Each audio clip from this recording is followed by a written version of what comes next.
hello दाजुभाइहरू के भएको यो बसलाई यहाँ पुरा धुलो उड्यो त पुरा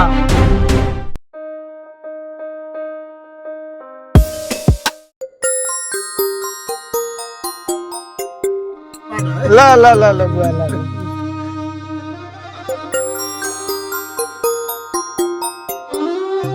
welcome to my YouTube channel म चाहिँ अब चौतिर हिँडेको मेरो साथमा चाहिँ झोला छ अनि 400-500 पैसा छ अनि यो 400-500 पैसाले अब म चलाउनु पर्ने हुन्छ देशभरि अटो अनि के कति कमाइ हुन्छ म बेलुका हजुरहरूलाई अपडेट गर्नेछु हेर्दै गर्नु होला दाजुभाइहरू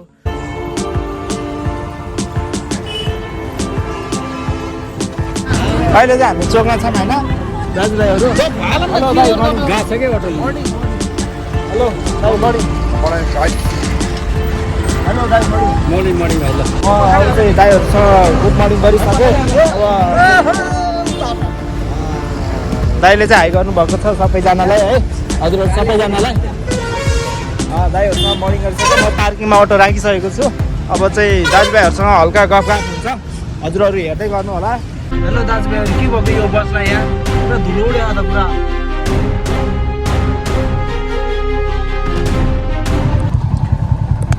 हेलो दाजुभाइहरू अब चाहिँ म चाहिँ किर्तिपुर जानु लाग्यो बुवाहरू चाहिँ किर्तिपुर जाने रहेछ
ल बुवा यो झर्नुहोस्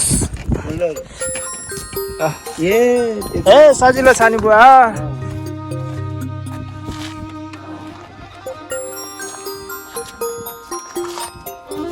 फाइनल दाजुभाइहरू हामी चाहिँ किर्तिपुर पारी भन्ने यो ठाउँमा आइपुग्यो ठाउँ चाहिँ एकदम राम्रो रहेछ हैन राम्रो लाग्यो यहाँ तल चाहिँ बिहा रहेछ त त्यतिकै हो तर गरिब मान्छे गोजी छन् धनी छन् नि यहाँ धनी धनी छन् ल ल के रहेछ कामै यही हो बुवा हजुरको नातिको मेरो कामै यही हो गाह्रो मान्दिनँ बुवा ल हजुरहरू बिस्तारै बिस्तारै जानु होला होइन होइन भयो पर्दैन बुवा पर्दैन ल ल ल ल बुवा ल ल भयो भयो छोडिदिनु ल जानु ल म अब एकछिन अटोको इन्जिन सेलाउँछु अनि बिस्तारै जान्छु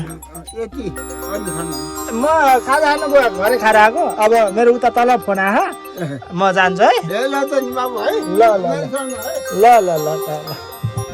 फर्स्ट टाइम यो ठाउँ आएको रमाइलो पनि लाग्यो होइन दाजुभाइहरू बबाल रहेछ ठाउँ चाहिँ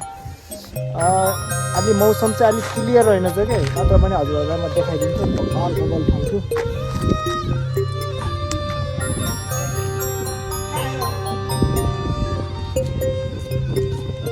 दाजुभाइहरू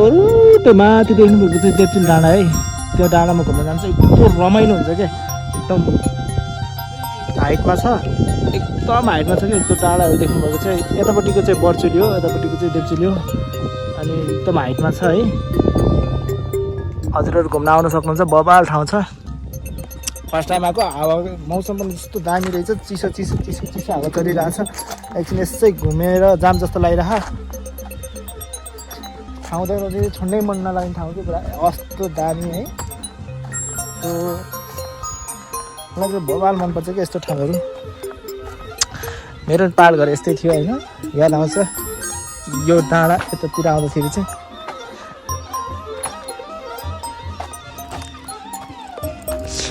हाम्रो अर्को दाजुभाइहरू साथीहरू पनि अरूहरू पनि आउनुभयो रहेछ अरूहरू चाहिँ त्यहाँ भात खुलाइमा जानुभयो रहेछ मलाई नि बुवाले जान्छ भन्नुभएको थियो तर म गइनँ अब म चाहिँ चोकतिर जानुपर्ने हुन्छ तलतिर अब बाटो लामो छ अब मलाई आधी घन्टा जति लाग्छ होला यतिकोमा है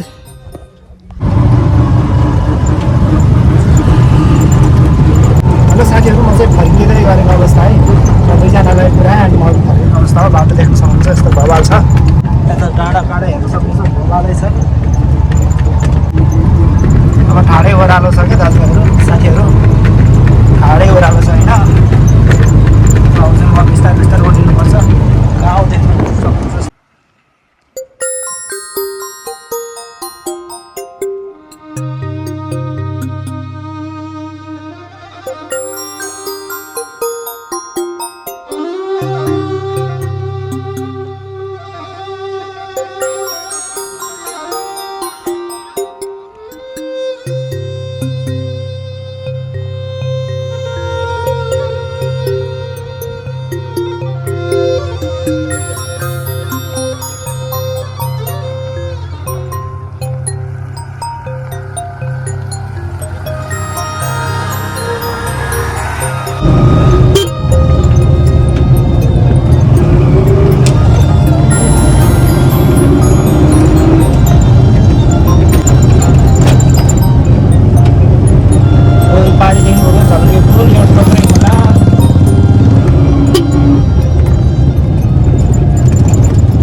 साथीहरू आज म यो